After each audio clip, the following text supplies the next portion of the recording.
ఆంధ్రప్రదేశ్ సార్వత్రిక ఎన్నికల్లో అఖండ విజయం సాధించి కూటమి ప్రభుత్వాన్ని ఏర్పాటు చేసింది. ముఖ్యమంత్రిగా నారా చంద్రబాబు నాయుడు ప్రమాణ స్వీకారం చేయగానే పని మొదలు పెట్టేశారు. పోలవరాన్ని పూర్తి చేయడం తన జీవితాశయంగా పెట్టుకున్న ఆయన ప్రమాణ స్వీకారం తర్వాత మొదటి సోమవారమే పోలవరం వెళ్లివచ్చారు. ఎన్నికల ఫలితాల తర్వాత ప్రమాణ స్వీకారం తర్వాత జగన్ గురించి పెద్దగా మాట్లాడని చంద్రబాబు మొదటిసారి ఆయన్ని టార్గెట్ చేశారు. జగన్ నిర్వాకంతో పోలవరం ప్రాజెక్టుకు పట్టిన దుస్థితిపై ఆగ్రహం వ్యక్తం చేశారు.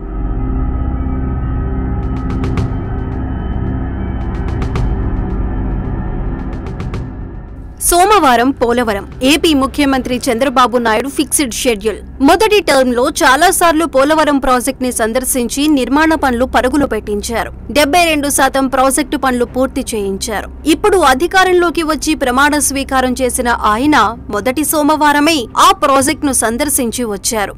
4-5 గంటల పాటు ప్రాజెక్ట్ అంతా పరిశీలించిన సీఎం మాట్లాడుతూ పోలవరం ప్రాజెక్టు పరిస్థితి చూసి తీవ్ర ఆవేదన వ్యక్తం చేశారు. ప్రాజెక్ట్ ని ఈ పరిస్థితికి తెచ్చింది గత ప్రభుత్వమేనని కన్నెర్ర చేశారు. ఆ క్రమంలో ఎన్నికల ప్రచారం తరువాత మొదటిసారి జగన్ గురించి మాట్లాడిన చంద్రబాబు ఆ పేరెత్తకుండానే తన మనోభావాలు వెల్లడించారు. రాజకీయాల్లో ఉండదగని వ్యక్తి వచ్చి ఏపీకి శాపంగా మారారని, ఆయన రాజకీయాల్లోకి రాబట్టే ఇప్పుడు పోలవరం ప్రాజెక్టుకు ఈ పరిస్థితి వచ్చిందని ఆవేదన వ్యక్తం చేశారు. ఆయన రాజకీయాల్లోకి రావటం తప్పు కాదు, క్షమించరాని నేరమని, అప్పటి నా కష్టాన్ని బూడిదలో పోసిన పన్నీరు చేశారని ఫైర్ అయ్యారు. పోలవరం విషయంలో అతను క్షమించరాని తప్పు చేశారని గట్టిగానే చంద్రబాబు చురకలంటించారు.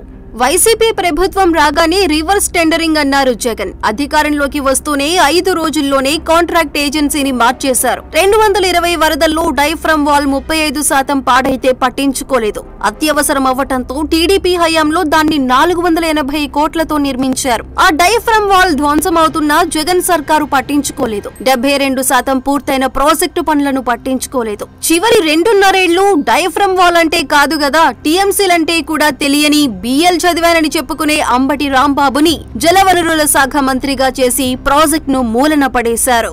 వాస్తవానికి టీడీపీ హయాం నాటి వ్యయాలకు అనుగుణంగా వరుసగా పనులు చేస్తే ప్రాజెక్టు 3 ఏళ్ల క్రితమే పూర్తయ్యేదంటున్నారు.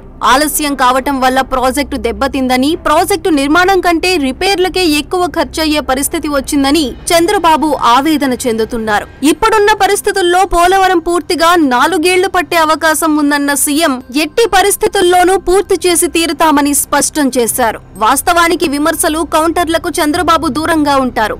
జగన్ ఇంత ఘోరంగా ఓడిపోయాక కూడా ఎక్కడా విమర్శలు కానీ కనీసం ఆయన మాట కూడా చంద్రబాబు నోట రాలేదు. అయితే పోలవరం ప్రాజెక్టు పరిస్థితి చూశాక తీవ్ర ఆవేదన, భావోద్వేగానికి గురైన ఆయన అలా మాట్లాడారంటున్నారు. దాన్ని బట్టే పోలవరంపై ఆయనకు ఎంత ప్రేమో అర్థమవుతుందన్న అభిప్రాయం వ్యక్తమవుతుంది.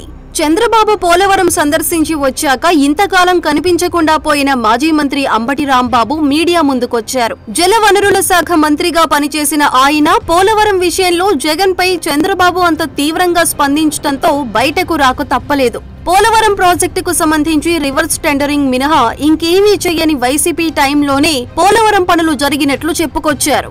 అదేమంటే చంద్రబాబు వల్లే పోలవరానికి ఆ పరిస్థితి వచ్చిందని 5 ఏళ్లు అధికారంలో ఉన్న ఆ వైసీపీ లీడర్ భుజాలు తడుముకుని వెళ్లిపోయారు.